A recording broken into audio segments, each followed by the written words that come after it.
అందరికీ నమస్కారం.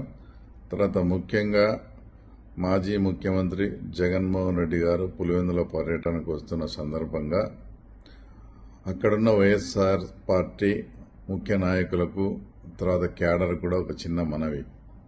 1978 నుంచి మీరు ఆ కుటుంబానికి కానీ జగన్మోహన్ రెడ్డికి కానీ విపరీతంగా మీరు సపోర్ట్ చేస్తూ రాష్ట్ర వ్యాప్తంగా ఎంత వ్యతిరేక గాలులు వీచినా కూడా పులివెందుల కాన్స్టిట్యున్సీలో దాదాపు 60,000 మెజార్టీతో కూడా ఇప్పుడు కూడా ఆయన గెలిపించడం జరిగింది.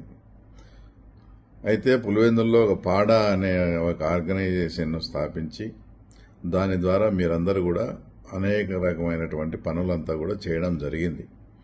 నాకు తెలిసి ఆ పనులు ఒక 650 నుంచి 700 కోట్లు అంతా కూడా మీకు బిల్లులు రావాల్సిన పరిస్థితి ఉంది.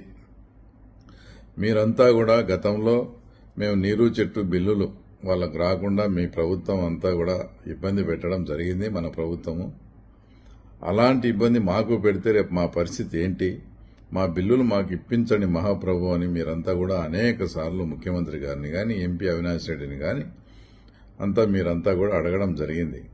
ఇస్తాంలే, మీకు ఆ ఇబ్బంది రానివ్వలే అని మీకు మాయమాటలు చెప్తూ మభ్య పెడుతూ, ఇంకా దారుణమైన విషయం ఏంటంటే కౌంటింగ్కు 4వ తేదీ అయితే దానికి 2-3 రోజుల ముందు అంటే 1వ తేదీ పులివెందుల హాస్పిటల్కు ఒక 100 కోట్లు కానీ మిగతా వాళ్లకు తనకు ఎవరైతే అంటే పెద్దిరెడ్డి రామచంద్రారెడ్డి సంస్థలకు కూడా బిల్లులు ఇవ్వడం జరిగింది.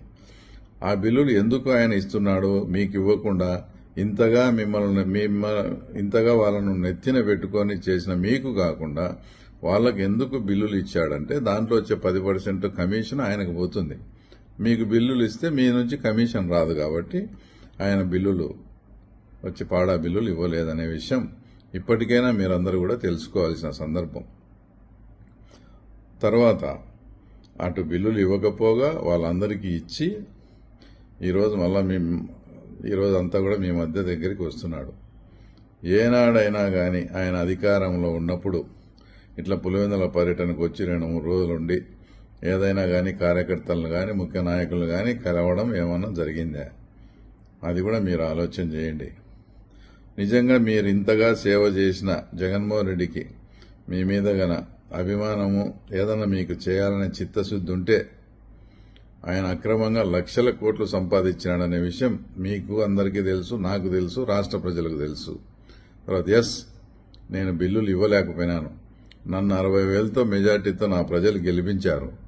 నేను సంపాదించిన డబ్బులోంచి ఒక 600 కోట్లు కానీ 700 కోట్లు కానీ తర్వాత మీకు అందరికీ బిల్లులు పెండింగ్ ఉన్న వాళ్ళందరికీ ఇచ్చేసి మీ బిల్లులు ఎప్పుడు వస్తే అప్పుడు నాకు ఇవ్వండి అనే మాటన్నా మీరు స్పష్టంగా ఈరోజు హామీ తీసుకోండి.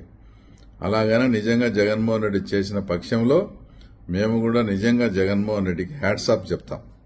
ఎందుకంటే నిన్ను నమ్ముకొని ప్రాణాలకు తెగించి ఇన్ని సంవత్సరాల నుంచి చేసే వాళ్లకు ఈరోజు నిజంగా నీ గవర్నమెంట్ వల్ల ఇబ్బంది పడినారంటే దానికి మీరే బాధ్యత వహించి ఆ బిల్లుల అమౌంట్ అంతా వాళ్ళకి ఇచ్చేసి ఎప్పుడు బిల్లు వస్తే అప్పుడు ఆ అమౌంట్ నేను తీసుకుంటానని మీరు చెప్పగలిగితే నిజంగా మీకు నిజంగా హ్యాట్స్ ఆఫ్.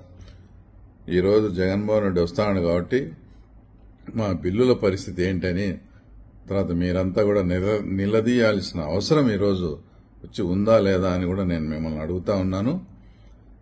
ఏదైతే మీరు నీరు చెట్టు బిల్లులు కానీ మిగతా బిల్లులు కానీ మీ ప్రభుత్వంలో ఇబ్బంది పెట్టినట్టు మేము మిమ్మల్ని ఇబ్బంది పెట్టాలని ఎంతైనా కూడా మీరు పులివెందుల వాసులే, మిమ్మల్ని ఇబ్బంది పెట్టాలన్న ఆలోచన అయితే మాకు మాత్రం లేదు.